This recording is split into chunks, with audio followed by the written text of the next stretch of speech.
do the review. We are in chapter 8 last time, am I right? So we're talking about I need to stop using the Middle East. Okay, so the first portion let Esther do the review. So yeah. I don't know why I'm using. Yes, the Persian puzzle. I thought I had it used. Yeah, the Persian puzzle. So just going through the different, I guess. Can you help me to see if for that young girl is on? Good. Good. I can hear you. their these publications of for covers and stuff and where the places were.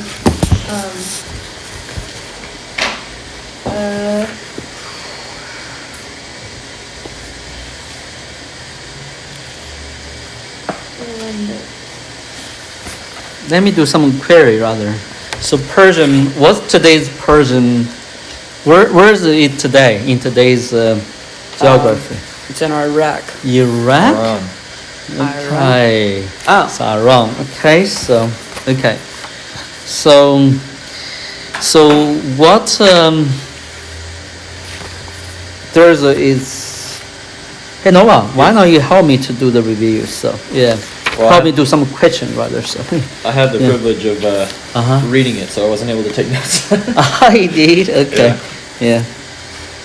But I can certainly look back. I want to ask her to do the review, but I want you to do some questions. So yeah. Okay. Ask her some questions. So.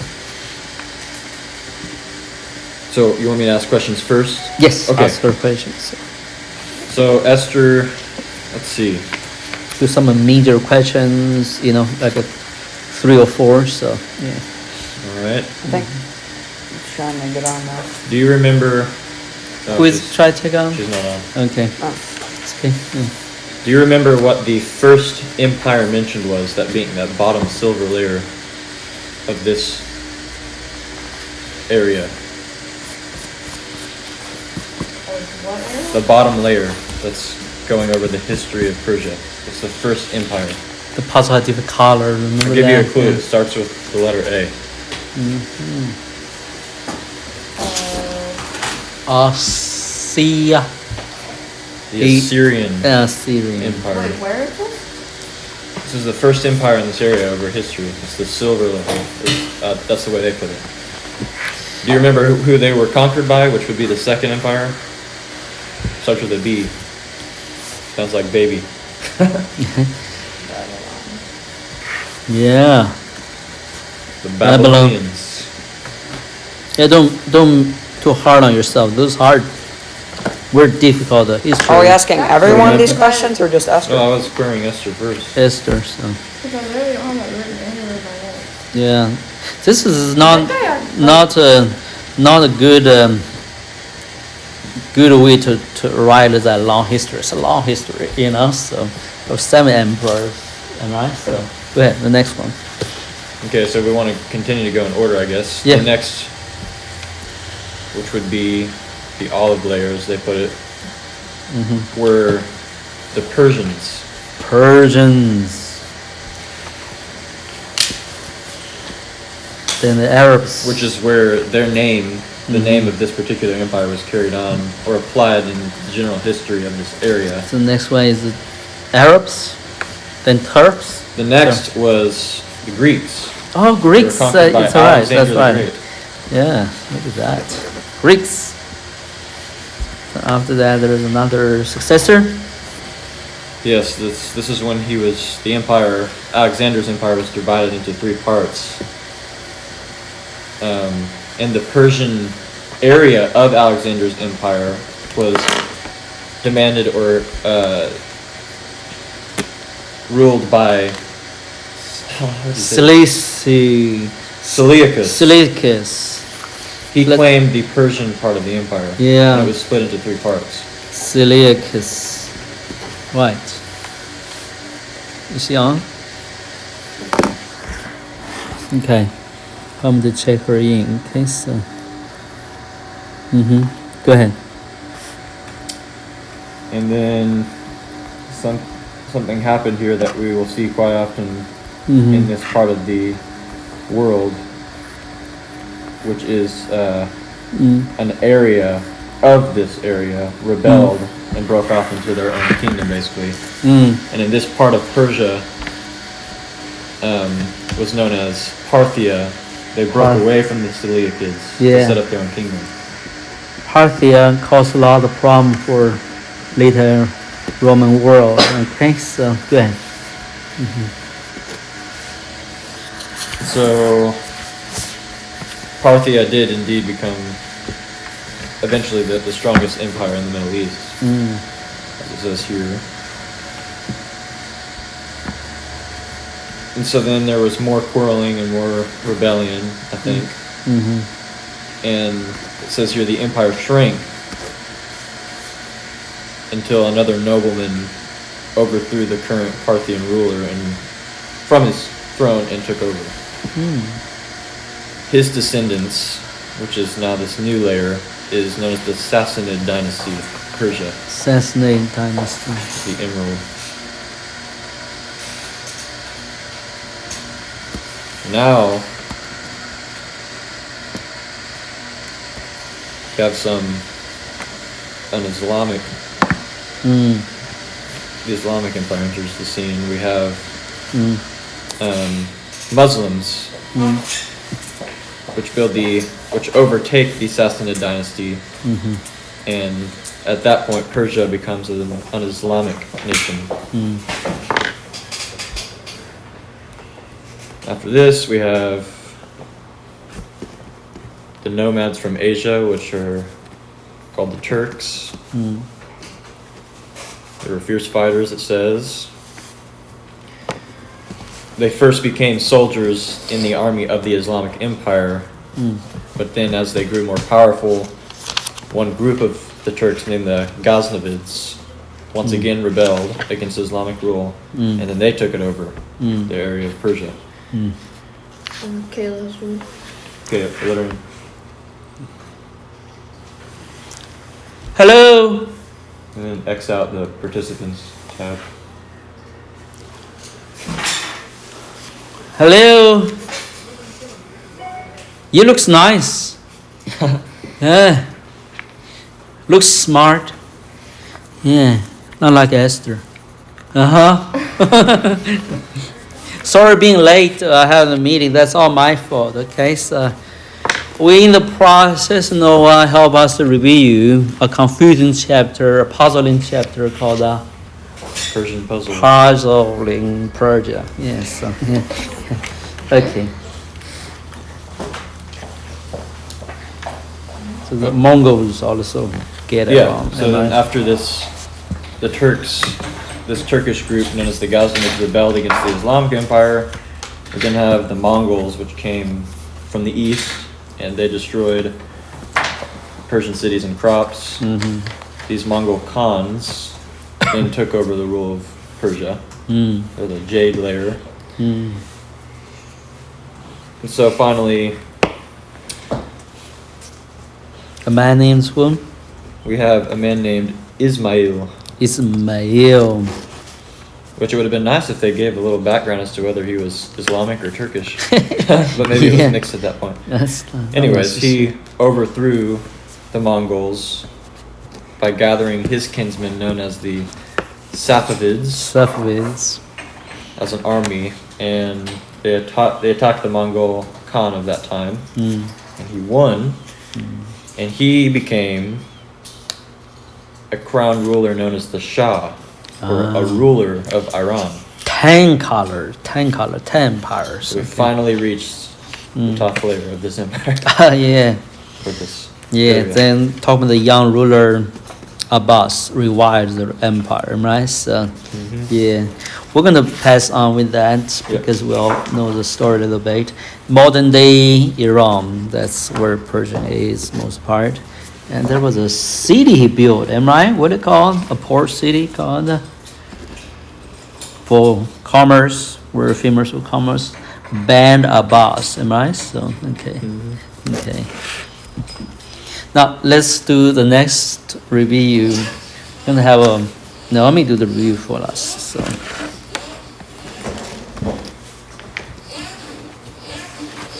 history is not exciting to you guys, okay? So not to me. This portion is not Don't exciting have to that me. much written down, It's but all details, man. Nothing meaningful. Nothing. It's up to you to make it meaningful. Oh, okay. um, Let's see how now we're gonna do that. I, Make it meaningful. That's what you're gonna do. Okay. Yeah. I don't have much written down, but I have Sultan Murad. He was a cruel ruler and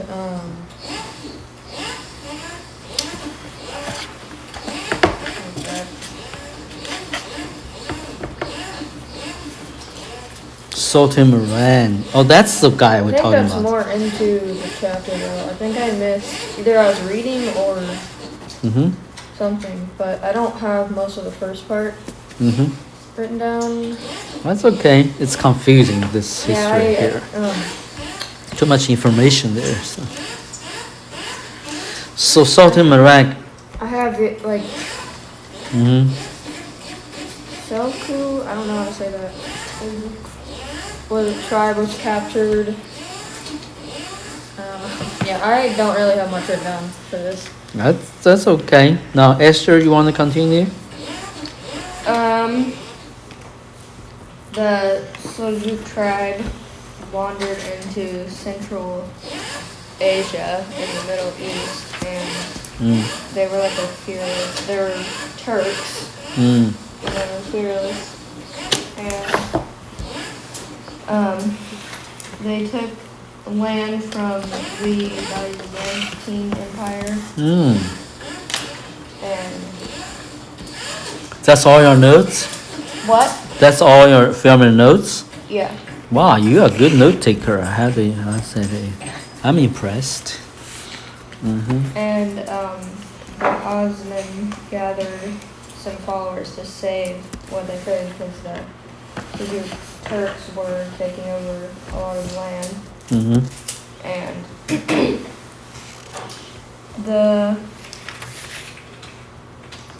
the Persia and Ottoman was all ruled by the Turks, Mm. and The Persian and the Ottoman, right? So, Yeah.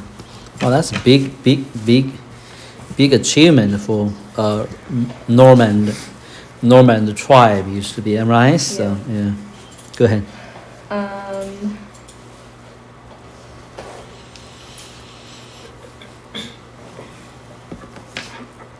Murad, the Sultan Murad practiced for a long time to be king.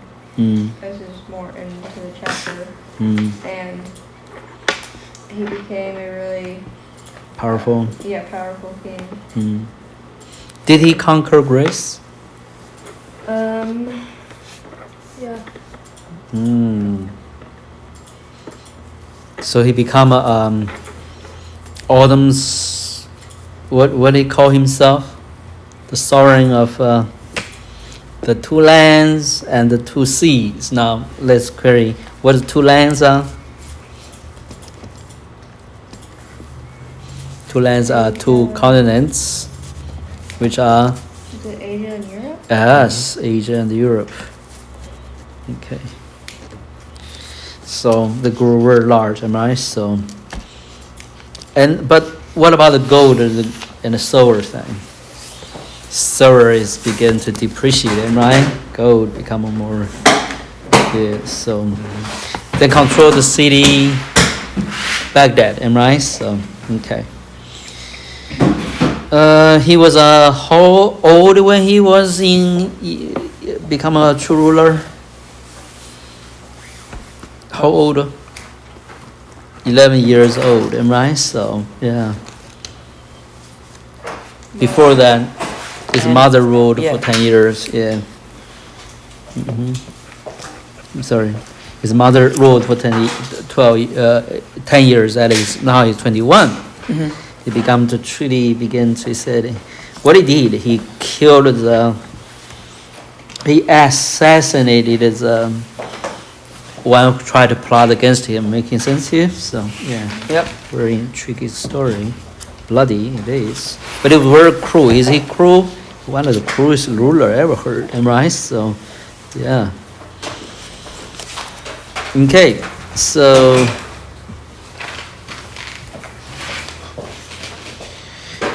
yeah. Okay, that's the story. So then he died suddenly. How old when he died? 26. 28, am I right? 28. Sorry, 28. So how many years he ruled? He only ruled 7 years. 7 years, but he changed the fate of the whole empire, am I right? So Yeah. turned from a downfall. I wish I could have 7 years, change something like that. Yeah. Yeah. Change your nose, My change your nose. ear. Yeah. Take out some wisdom teeth, something like that. You guys look strange, you know, your face all puffed up. Suddenly grew fat ears. We've been making fun of him. Yeah? Okay, what let me hear what you say. Oh, I just the one with all the jokes. What do you do? What is the joke? They kind of look like chipmunks. What make them most upset? That joke I want to hear. They get upset when I say they look like a chipmunk. Chipmunk. You don't get upset? Naomi. Naomi don't get upset? She's smiling, so she's upset. So. Your time will come. Okay. Yeah. Okay, we move on with chapter 9. Esther don't need a wisdom teeth pole to be a chipmunk. That's the best. All right? Yeah. Hey, at least you can take it. Yeah, she can take it. Yeah. The only one cannot take it is Elijah, man. So what are you talking about? Okay, the Western War. So we're back to Europe again, I believe. And am I right? Yeah, that's right. It's Western War, 30 Years War. Let's see, 30 Years War is 1618 to 1648. Which is the time Columbus time, right? So I'm not No, so Columbus sure. was in the 1400s. Oh, 14. See, that's then German's time, but the German Martin Luther time, right? So A little bit after prior. that. Yeah, he was in the 50s. So okay, with that, we're gonna start with our young lady out there. Start reading. Let's see. From the beginning till in his new kingdom. Okay, so. Keila, I want you to do some reading for us. You want me to read? Yes. From the beginning, this chapter called the 13 Years War. The section called the 13 Years of War in chapter 9, the Western War. From the beginning till this chapter, the last word of the chapter is in his new kingdom. In his new kingdom. So that's about, it's difficult to see paragraphs, so 6 to 7 paragraphs. Go ahead. I'm going to stop you when you need it. Yeah.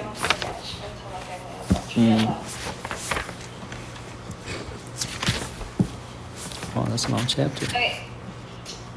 The 30-Year War, 1618 to 1648. While Sultan Murad was battling his way across the Middle East, claiming land for the Ottoman Turks, Europe was fighting its own war with itself. This European war started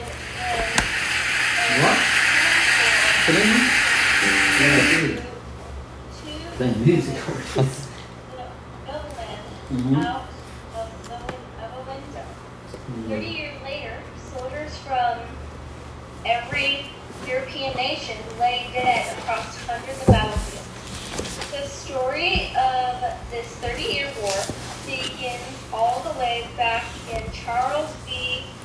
the Holy Roman Empire. Yeah, well, I like to hear the Holiday Empire. That would be fun. So. Yeah. Charles V. Yes. first chapter of this book. Charles divided his empire between his brother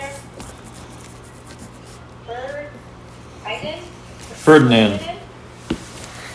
And his son, Philip II. Philip II inherited Spain and the Netherlands, although William of Silent then helped the Netherlands break free. Oh, sorry. Ferdinand? Is that Ferdinand? Ferdinand. Okay. Ferdinand got Charles German's lands and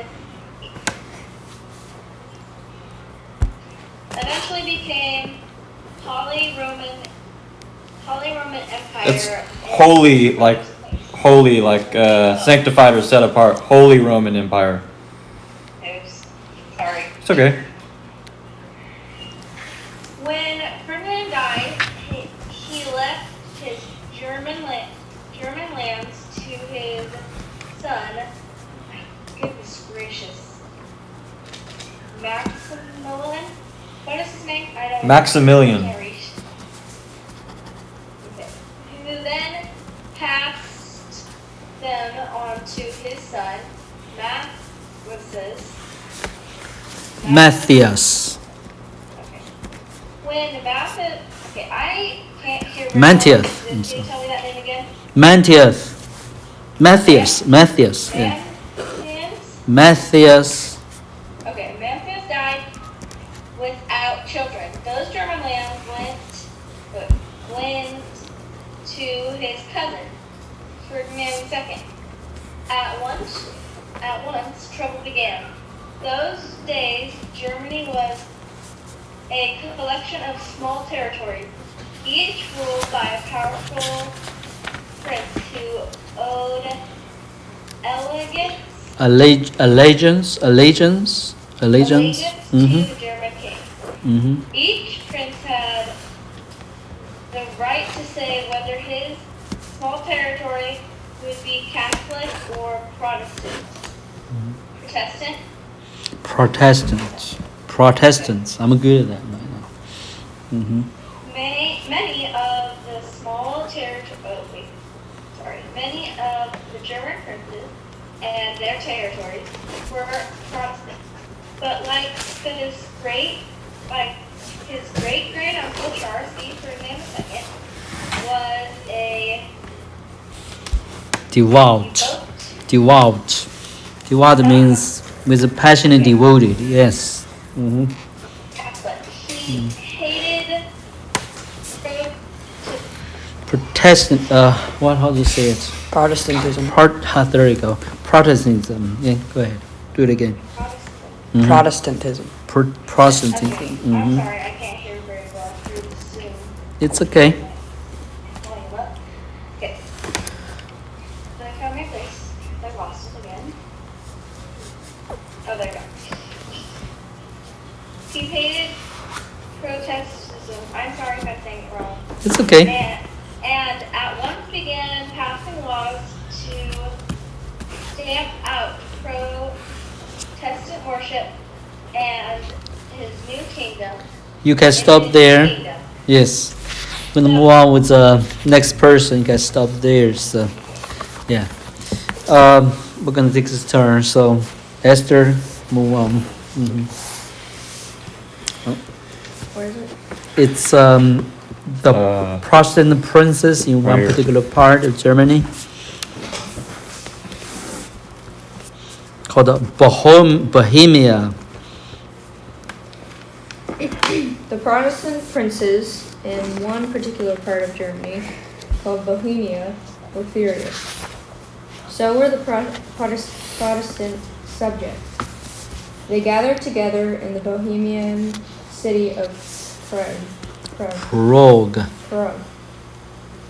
ready to protest Ferdinand's Catholic laws. But Ferdinand wasn't even in Germany. He had gone traveling and left two of his officials in charge of his kingdom when he was gone. The two officials didn't know what to do with this huge, angry crowd of Protestants. First, they tried to reason with the crowd. Then they nervously ordered the crowd to disperse. "No!" the mob shouted. And then one of the leaders suggested, "Let's kill these two and form a new Protestant government, here and now." At that, the two officials beat a quick retreat. They ran to the royal castle of Prague and locked themselves in.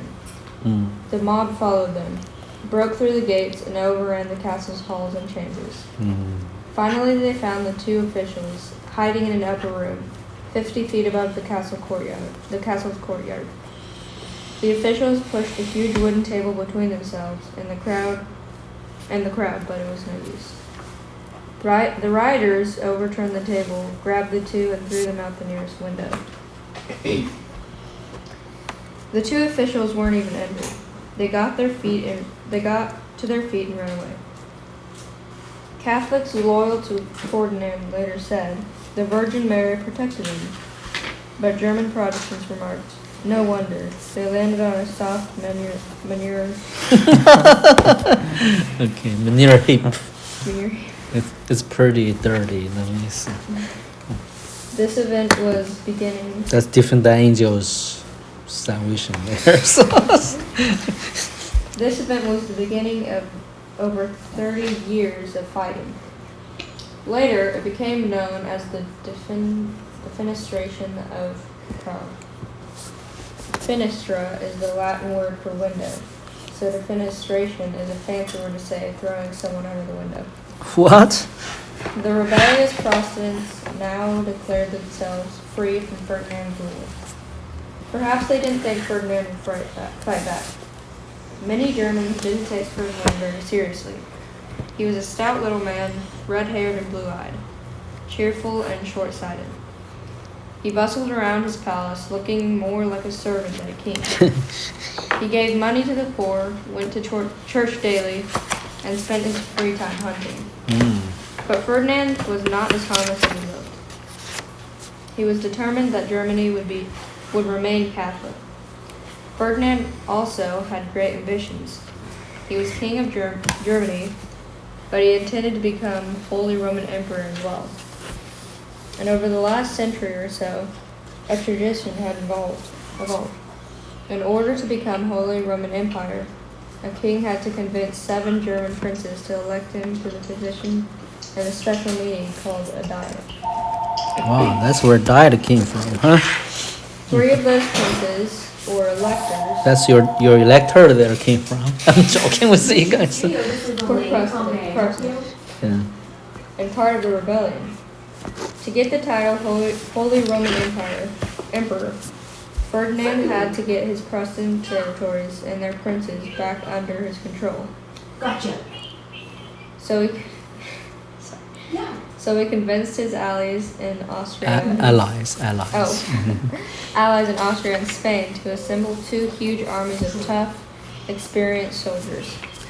Yeah. These armies So we marched charge into Bohemia, $19.95 plus faced the tax. rebels. Naomi, can you It's up to tell 2 hours Kayla to long. mute herself? We So- do offer a multi-source discount. You Hey, will Kayla. get 20% off if you bring She in can more mute than herself 5 in tapes case- of Can you put your and your phone on mute? for tapes that are don't know if less you can hear than 10 minutes, That's okay, we will yeah. give you a short tape discount.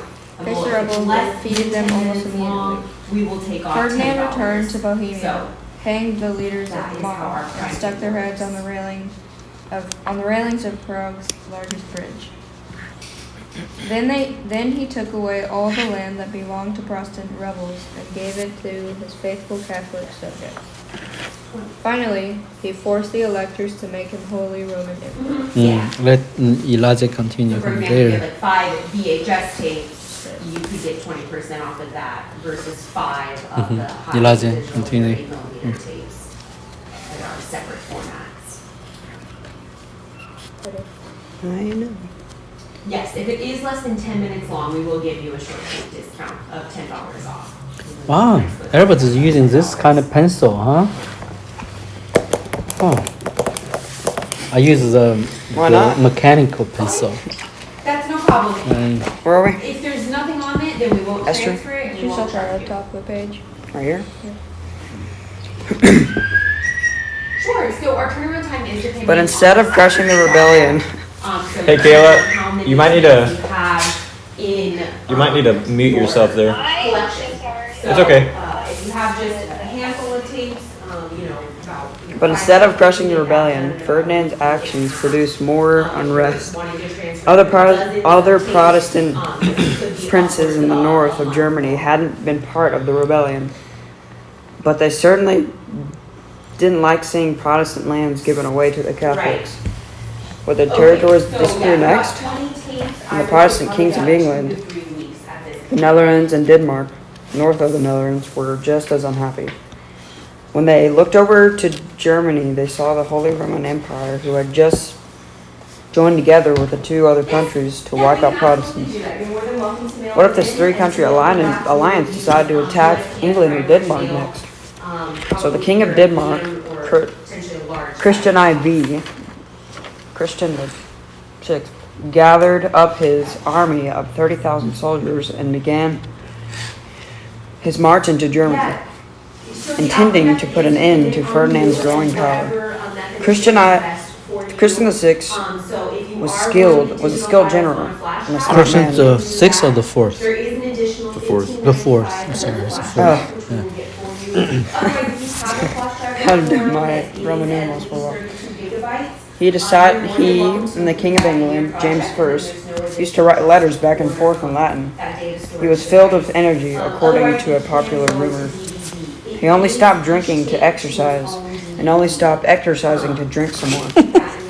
And although he wanted to defend Protestantism, he also hoped to claim some German land for himself. As Christian IV advanced, his army grew larger. James I sent English soldiers to join his forces, and German Protestants came also to march with the Protestant Danish king. Faced with this huge army advancing across his kingdom toward his capital city, Ferdinand hired a new general, Albert of Wallenstein. Let's write that down. Albert of Wallenstein. What to spell it is Albert. You know how to spell Albert, am I right? Of this is the name of the place, I guess.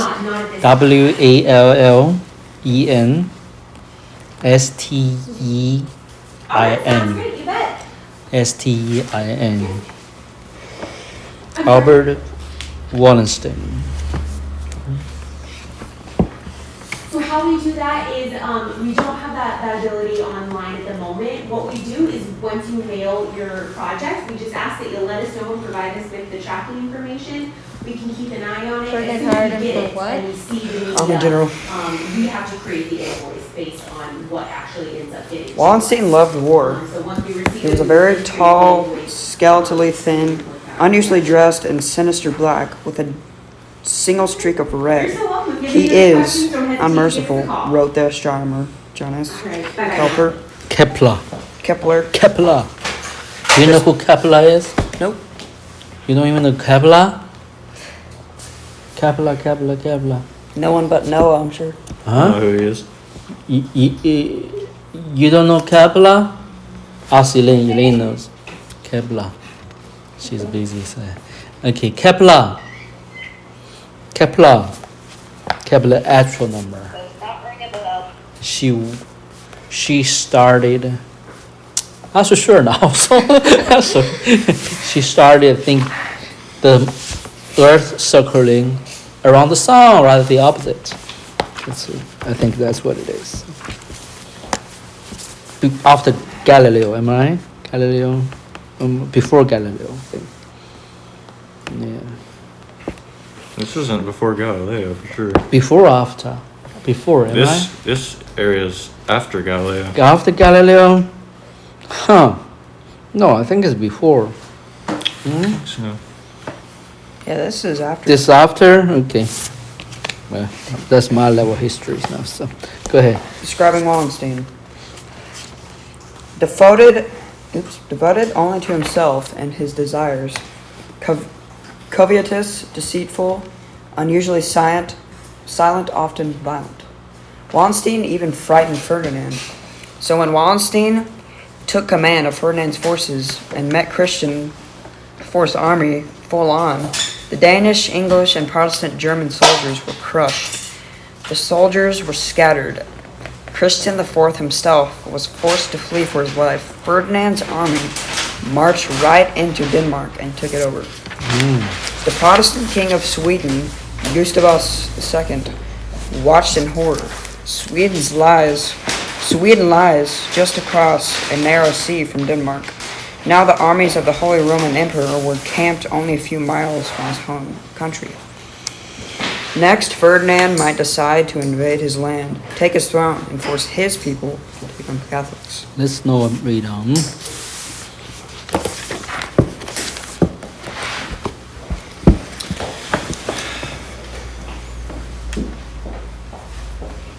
He met together with his advisors and noblemen. All agreed that it would be wiser to attack Ferdinand's army before Wallenstein decided to turn and attack Sweden. It is better, the Swedish nobleman announced, that we tether our horses to the enemy's fence than he to ours. So the Swedish army gathered itself for war. Gustavus was better prepared than Christian IV had been. He trained his soldiers carefully and paid them well so that they would remain loyal. What? Aren't you hurt? Aren't your elbow hurt? I'm alright. Okay. He outfitted them in the best and warmest clothes, fur cloaks, gloves, and waterproof leather boots. He taught them to fight in small groups which could move quickly and attack the enemy from any side, rather than marching in one long, massive line as most other armies did. And he was the first European commander to put all of his soldiers in the same uniform. Come on. Even when scattered across the battlefield, the Swedish soldiers could recognize each other by their bright blue and yellow coats. Gustavus himself, a huge yellow-haired man, broad-shouldered and strong, led his soldiers into battle. The Swedish army drove Ferdinand's men back out of Denmark and away from the coast back toward Germany. Thousands of German soldiers were killed. Soon, Gustavus was marching into Germany itself, with Ferdinand's army in retreat ahead of him. Once in Germany, Gustavus convinced the Protestant princes to join with him against Ferdinand. Together, the Swedes and Germans formed a Protestant union and stormed into the heart of Germany, headed towards Ferdinand's capital city of Vienna. What? What is the city? Victory seemed certain. Okay. Let's go on, please. But Ferdinand wasn't ready to give up. He ordered Albert of Wallenstein assassinated and reorganized his army under another general. And as the Protestant Union advanced, Gustavus himself was killed in battle. Without his leadership, the Protestant Union began to fall apart. The Swedish soldiers became disorganized. One by one, the German Protestants began to approach Ferdinand, willing to discuss peace. The war had been dragging on for 16 years, and they were ready to stop fighting. Okay. Let's Naomi read on this. To the rest of the chapter. Oh yeah, sorry. My reading might be bad because I still can't talk very well, but I want to hear that, especially want to hear that. It's on record now. slowly Ferdinand made peace with his enemies. It's still hurting you guys? Yeah, a little bit. Noah seems doing good. Yeah, Yesterday. Noah's been healing up a little bit better, but Yeah? You were struggling with Noah yesterday while you reading with me? Hurting you? Yesterday? Saturday? No, I mean, I still was struggling with it, but wow. not too bad. I didn't know that. a year later, the German princes and Ferdinand signed a treaty that said every Protestant prince should decide what religion his territory would follow. The very same agreement that had been in place before the war even started.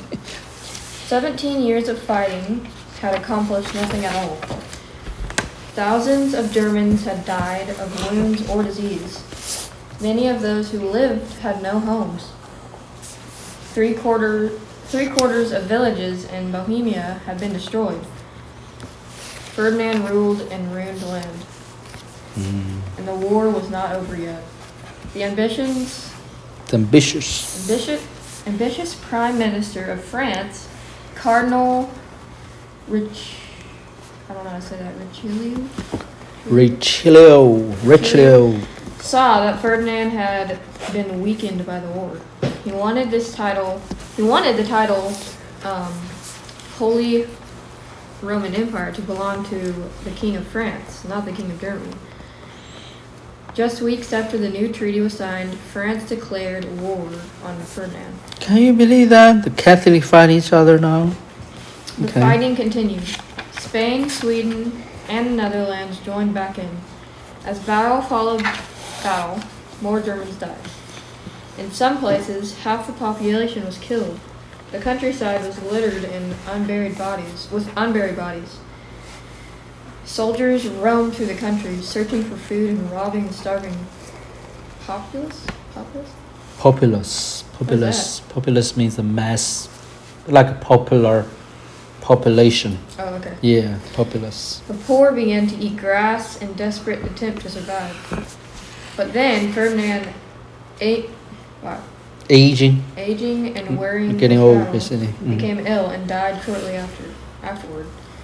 The Germans fought on until Cardinal Richelieu also died.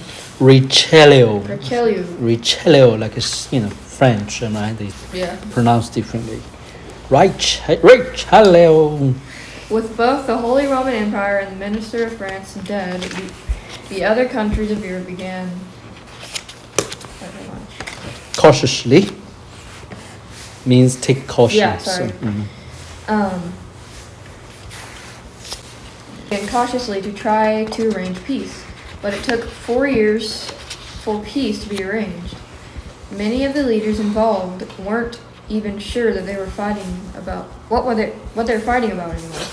Finally, 30 years after the defenestration of Defenestration. Defenestration. Defenestration. That's a good one. of Prague, Better than mine. the countries of Europe agreed to sign the Peace of Westphalia. Westphalia, that's very important one. Let's read that. Peace what? Treaty. The countries of Europe agreed to sign the Peace of Westphalia. How to spell? Westphalia.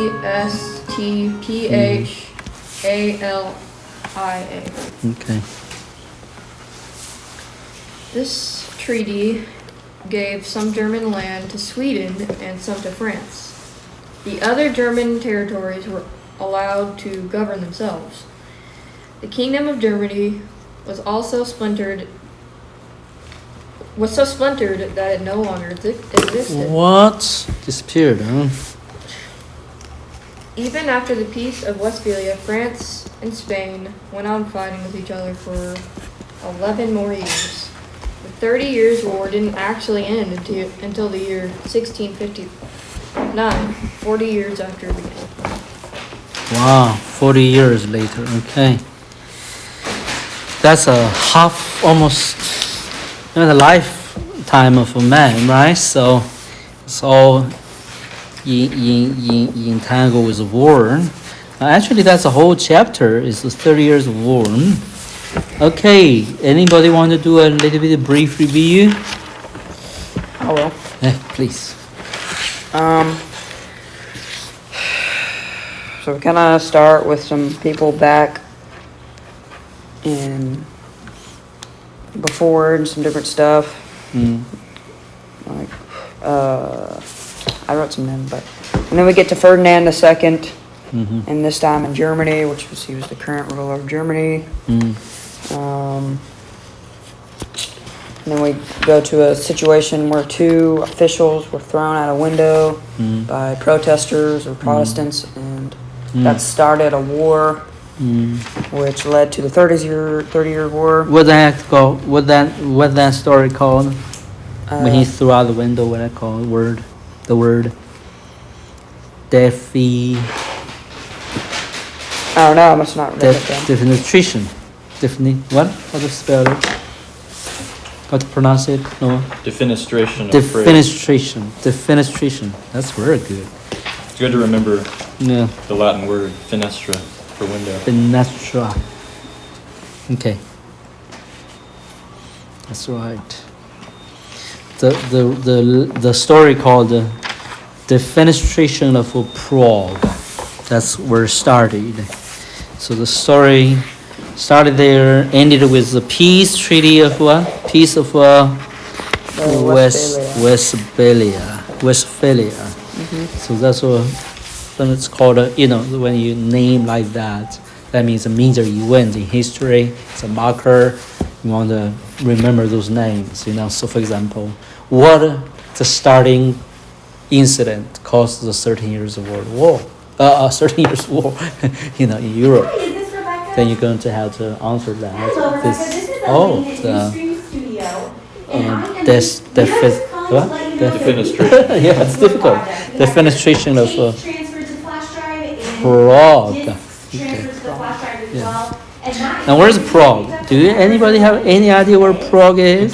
Let's see the map here. So unfortunately with Prague hard drive, Germany. in Germany. I see you in email, I'm not sure if you were able to see that. The but region called because Bohemia, the right? software Bohemia. Yeah. required to Okay. access the footage that's Continue, on please. the camera, Then it after doesn't that, work on war the started. camera, Ferdinand like plugging a hard drive wanted to into the become Holy Roman Empire, So I can see emperor, that there are and he files attacked on there.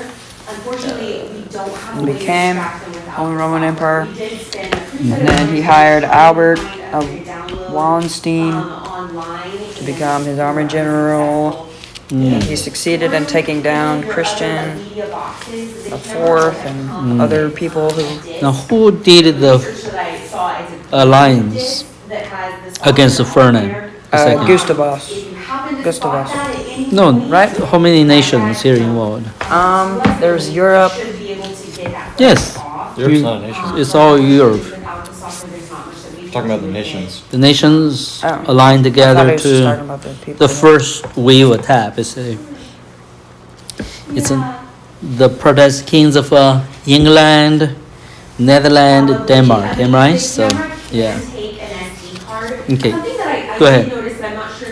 And then they failed to defeat him, and then but when Gustavus came, I think he actually ended up dying in battle.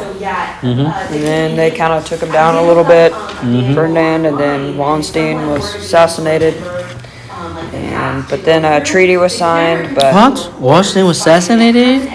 Where is that? right? Yeah, Ferdinand had him assassinated, and then No, Gustavus. Oh, Albert. He ordered. Yeah, Albert Washington.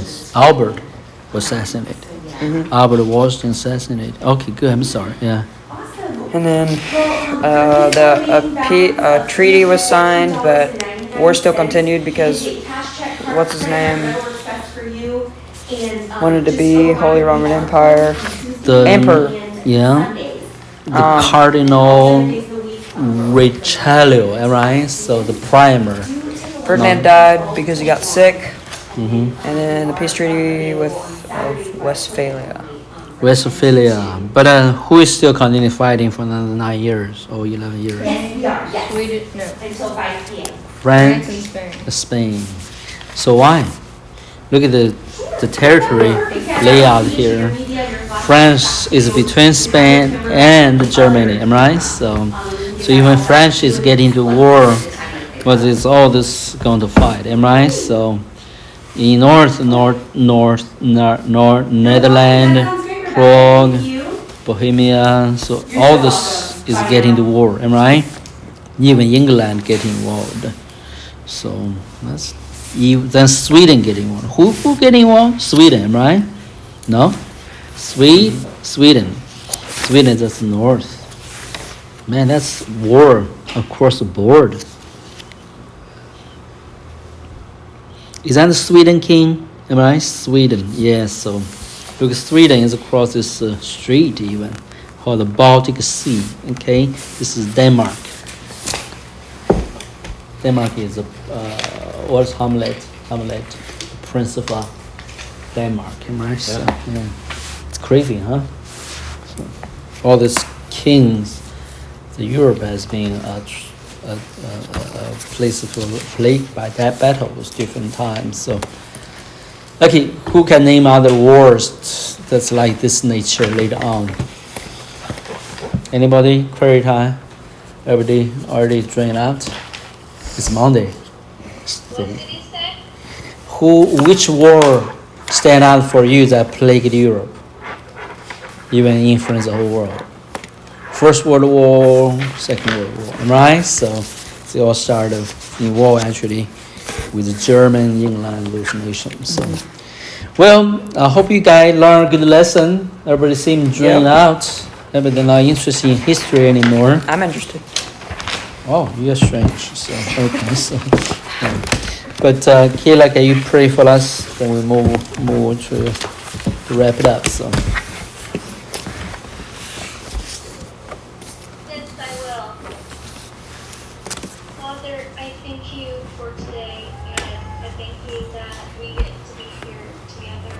I thank you for Soon, that he is teaching us really good lessons, and I also pray for my brother Peyton with his poison oak. I pray that you would heal him when we go to the doctors today, and I pray that you would also heal my mom and my other brothers who have poison oak.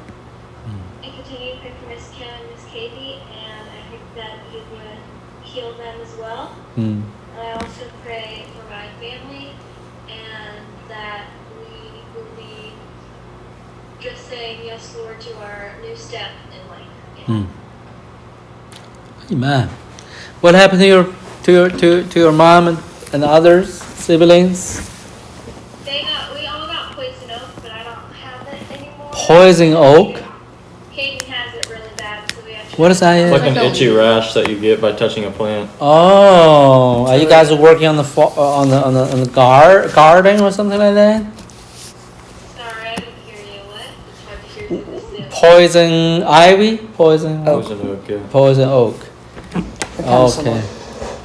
In wintertime?